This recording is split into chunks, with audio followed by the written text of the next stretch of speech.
ഞാൻ നേരെ രാമനാട്ടുകര ക്ലാസിക്കിലേക്ക് ബസ് കയറി നേരെ ഞാൻ അവിടെ ചെന്ന് ഓഫീസിലേക്ക് നേരിട്ട് കയറിയപ്പോൾ അവിടെ ഇല്ല എന്ന് പറഞ്ഞ ആ ഉണ്ണി സാറ് അവിടെ ഓഫീസിലുണ്ടായിരുന്നു.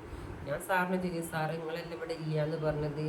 അപ്പോൾ അയാൾക്കൊന്നും പറയില്ല, ഏളാവോ എന്നൊക്കെ പറയുന്നുണ്ട്. ഞാൻ പറഞ്ഞു, എൻ്റെ വണ്ടി റോഡ് സൈഡിന് ജനങ്ങൾ സൈഡാക്കി തന്നിരുന്നു. അത് മറ്റൊരു സ്ഥാപനത്തിന് തടസ്സമാവുന്ന രീതിയിലാണ്. ഒരു കോഴിപ്പീടിൻ്റെ അവിടെ ലോറിയൊക്കെ വരാനുള്ളതാണ്. അതുകൊണ്ട് എത്രയും പെട്ടെന്ന് നിങ്ങൾ എൻ്റെ വണ്ടി ഇവിടെ ക്ലാസിക്കിൽ കൊണ്ടുപോയിടണം. ഞങ്ങൾ കൊണ്ടുപോയിടൊന്നുമില്ല, ഞങ്ങൾക്ക് അതിൻ്റെ ഇതൊന്നുമില്ല, ഞങ്ങളത് ഇവിടുന്ന് ഒഴിവാക്കിയതാണ്. ആ കാര്യങ്ങളൊന്നും പറഞ്ഞ് ഇങ്ങോട്ട് വരണ്ട, ഞങ്ങൾക്ക് അതിൽ ഉത്തരവാദിത്വമൊന്നുമില്ല, ഞങ്ങളത് എന്നോ ഒഴിവാക്കി ചെയ്തു. ഞാൻ പറഞ്ഞു സാറിനോട്, സാറേ അതൊന്നും എനിക്ക് കേൾക്കണ്ട, ഞാൻ വണ്ടി വാങ്ങിയത് രാമനാട്ടുകര ക്ലാസിക്കലെന്ന്. എൻ്റെ കാശ് അടിച്ചത് നിങ്ങളെ അക്കൗണ്ടിലേക്കാണ്. പിന്നെ നിങ്ങളോടല്ലാതെ ഞാൻ ആരോടാ പറയേണ്ടത്? എനിക്ക് അതൊന്നും കേൾക്കണ്ട. എൻ്റെ വണ്ടി ഇവിടെ കൊണ്ടുപോയിട്ടിട്ട് ഞാൻ ഇവിടുന്ന് പോകുള്ളൂ. കാരണം വെച്ചാൽ എനിക്ക് ഇനി ഒന്നും നോക്കാനില്ല. എൻ്റെ വണ്ടി വീട്ടിൽ ഓടാതെ കടന്നിട്ട് ഒരുപാട് നഷ്ടങ്ങളും വന്നിട്ട് ഞാൻ ഇരിക്കുകയാണ്. എൻ്റെ വാറണ്ടി സമയം കഴിയാൻ മാർച്ചിലേക്ക് എൻ്റെ വാറണ്ടി കഴിയും. അവിടെ സാർ ഇവിടെ കൊണ്ടുപോയിട്ടിട്ടേ ഞാൻ പോകുള്ളൂ, അല്ലേ ഞാൻ ഇവിടെ ഇരിക്കുകയാണെന്നും പറഞ്ഞ് ഞാൻ അവിടെ ഇരുന്നു. ഒരു 5 മണിയൊക്കെ ആയപ്പോൾ അവിടെ സ്റ്റാഫൊക്കെ പോയപ്പോൾ അവരെന്ത് ചെയ്ത് ലൈറ്റും ഫാനൊക്കെ ഓഫാക്കി ഡോറൊക്കെ അടിച്ച്. ഞാൻ അതിനുള്ളിൽ തന്നെ ഇരുന്ന് ഡോറൊക്കെ അടിച്ച് അവരവിടെ പോയി. കാരണം വെച്ചാൽ അതൊരു AC ഉള്ള റൂമൊക്കെയാണ്. അപ്പോൾ അതൊക്കെ ഓഫാക്കിയപ്പോൾ എനിക്ക് അതിൻ്റെതായ വിങ്ങലും പ്രശ്നങ്ങളൊക്കെ വന്നിട്ടുണ്ട്. എന്തായാലും വേണ്ടിയിൽ ഞാൻ അവിടെ ഇരുന്ന് അവർ പോയിക്കാൻ കൂട്ടി ഒക്കെ അടിച്ചിട്ട് ബന്ധാക്കിയിട്ട് അവർ പോയി. അപ്പോൾ കുറേ കഴിഞ്ഞപ്പോൾ അവിടുന്ന് ഇരുട്ടൊക്കെ ആയതിന് ശേഷം ഒരു 10 മണിക്ക് ശേഷം വന്നിട്ട് എന്നോട് അവിടുത്തെ മാനേജർ പറഞ്ഞു, നിങ്ങൾ വണ്ടീൻ്റെ ചാവി തരി, ഞങ്ങൾ വണ്ടി ലോറിയിൽ കൊണ്ടുവരാമെന്ന് പറഞ്ഞു. ആയിക്കോട്ടെ, അത് അവർക്ക് എത്രയോ നേരത്തെ ചെയ്യായിരുന്നു, അതൊന്നും അവർ ചെയ്തില്ല.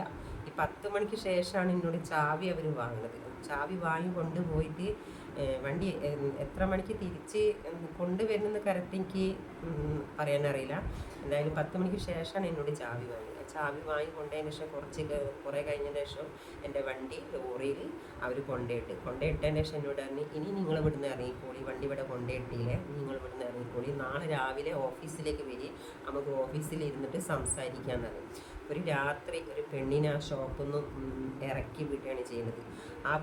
ആ പെണ്ണ് രാവിലെ വന്നിട്ട് ഭക്ഷണം ഇല്ല, വെള്ളമില്ല, എന്താണ് അവരുടെ അവസ്ഥ ഒന്നും ചോദിച്ചു. ഒരു സ്ത്രീ എന്നുള്ളൊരു പരിഗണന ഒന്നും എനിക്ക് തന്നില്ല. എന്നെ രാത്രി സമയങ്ങളിൽ അവിടുന്ന് ഇറക്കി വിടാണ്.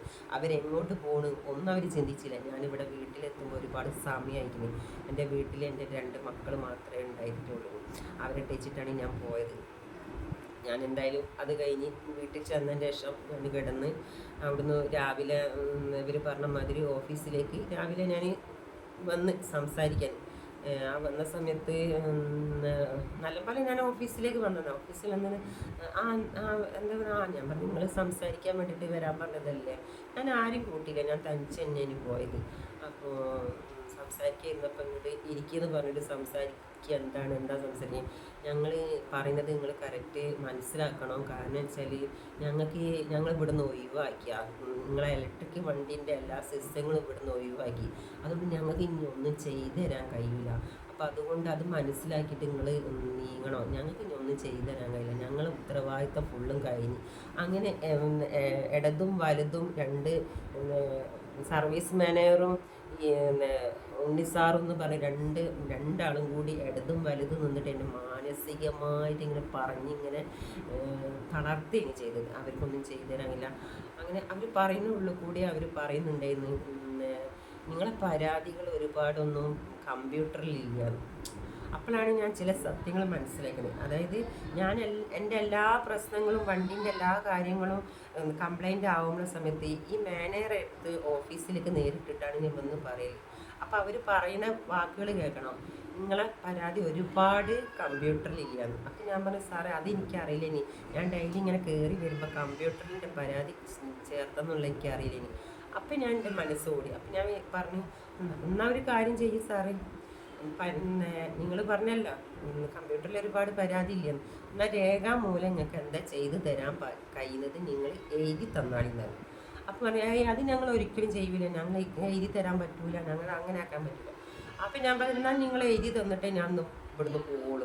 അങ്ങനെ പറഞ്ഞതിന് ശേഷം ഞാൻ പറഞ്ഞു, എന്നാൽ നിങ്ങൾ എഴുതി തന്നിട്ടേ ഞാൻ പോകുള്ളൂ, എനിക്ക് ഇനിയിപ്പോൾ ഒന്നും നോക്കാനൊന്നുമില്ല, എൻ്റെ വണ്ടീനെ കൊണ്ട് എനിക്ക് ഒരുപാട് നഷ്ടങ്ങളെ ഉണ്ടായിട്ടുള്ളൂ, ഒരുപാട് പ്രയാസങ്ങൾ ഞാൻ എന്നെ പോയിട്ടുണ്ട്, ഞാനൊരു ജോലിക്ക് ഇറങ്ങിയിട്ട് എനിക്ക് നല്ല ജോലി ചെയ്യാൻ കഴിയില്ല, അതുകൊണ്ട് നിങ്ങൾ എഴുതി തന്നിട്ടേ ഞാൻ ഇവിടെ പോകുള്ളൂ. പിറ്റേന്ന് ഞാൻ അവിടെ ഇരുന്ന സമയത്ത് അവരെന്ത് ചെയ്ത് ഒന്നും ചെയ്തു തരാൻ കഴിയില്ല, പിടിക്കാൻ കഴിയില്ല എന്നിട്ട് അവർ ഇറങ്ങിപ്പോയി.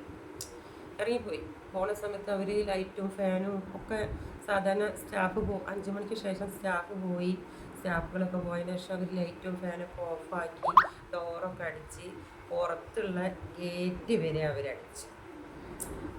അടിച്ച് അവരവിടെ പോയതിൻ്റെ ശേഷം അവിടുന്ന് ഒരു കുറച്ച് രാത്രി എത്ര കറക്റ്റ് സമയം എനിക്ക് പറയാൻ പറ്റില്ല, രാത്രി ആയ കുറച്ച് സമയം കഴിഞ്ഞതിന് ശേഷം രാത്രി ഉണ്ടെങ്കിൽ ഒരു ഫോണ് വരുന്നു എൻ്റെ ഫോണിലേക്ക്. ഹലോ, ഇത് ഫറൂഖ് ശേഷം എന്നാണ് വിളിക്കുന്നത്, SI ആണ് വിളിക്കുന്നത്, നിങ്ങൾ സലീമാണോ എന്ന് ചോദിച്ചു. ഞാൻ പറഞ്ഞു അതെ സലീമാണ്. ക്ലാസിക് മോട്ടോഴ്സിൽ ഒരു പരാതി കിട്ടിയിട്ടുണ്ട്, ഷോപ്പ് അതിക്രമിച്ച് കയറി കട അടിക്കാൻ സമ്മതിക്കുന്നില്ല എന്നുള്ളൊരു പരാതി കിട്ടിയിട്ടുണ്ട്, നിങ്ങൾ എത്രയും പെട്ടെന്ന് സ്റ്റേഷനിലേക്ക് വരണമെന്നുണ്ട്. അപ്പം എനിക്ക് തലേന്നത്തെ പ്രശ്നങ്ങളും ക്ഷീണങ്ങളും കാര്യങ്ങളും ഉണ്ട്, പിറ്റേന്ന് ഞാൻ അതേമാതിരി ഇരിക്കുകയാണ്. അപ്പം എൻ്റെ മെൻ്റലി ഒരുപാട് പ്രശ്നങ്ങളും എനിക്ക് ശ്വാസം ശരിക്കും വലിക്കാനും പുറത്തേക്ക് വിടാനൊക്കെ ഒരുപാട് പ്രയാസങ്ങളുണ്ടായിട്ട് ആ റൂമിൽ ഇങ്ങനെ ഫാനും ലൈറ്റൊന്നും ഇല്ലാതെ ഞാൻ അതിൻ്റെ ഉള്ളിൽ വിങ്ങിയിരിക്കുകയാണ്. അപ്പം എൻ്റെ തലക്കൊക്കെ ഒരുപാട് പ്രശ്നങ്ങൾ, എനിക്കിങ്ങനെ ക്ഷീണങ്ങളും എന്തൊക്കെയോ അസ്വസ്ഥതകളൊക്കെ വന്നു. ഞാൻ സാറിനെ പറഞ്ഞു, സാറേ ഞാൻ അങ്ങോട്ട് എന്തായാലും വരുന്നില്ല, എനിക്ക് അങ്ങോട്ട് വരാൻ പറ്റിയൊരു കണ്ടീഷനല്ല ഇപ്പോഴത്തെ കണ്ടീഷൻ വെച്ച് നോക്കാന്ന് വെച്ചാൽ എനിക്ക് അങ്ങോട്ട് വരാൻ പറ്റില്ല. സാറൊരു കാര്യം ചെയ്യും, സാറിന് വരാൻ പറ്റുമെന്നുണ്ടെങ്കിൽ ഇവിടെ വന്നോളി, എൻ്റെ പ്രശ്നങ്ങൾ എന്താണെന്നുള്ളത് സാറിനോട് ഞാൻ നേരിട്ട് പറയാം, അതല്ല സാറിന് വരാൻ പറ്റൂല എന്നുണ്ടെങ്കിൽ ഞാൻ ഇവിടെ ഇരുന്ന് ആത്മഹത്യ ചെയ്യുന്നത്. അപ്പോൾ സാർ അത് ഞങ്ങൾക്ക് വണ്ടി കിട്ടായിട്ടാണ്, ഞങ്ങൾ വണ്ടി കിട്ടുമോ നോക്കട്ടെ, വണ്ടി കിട്ടിയാൽ വരാം ഓക്കെ എന്ന് പറഞ്ഞു.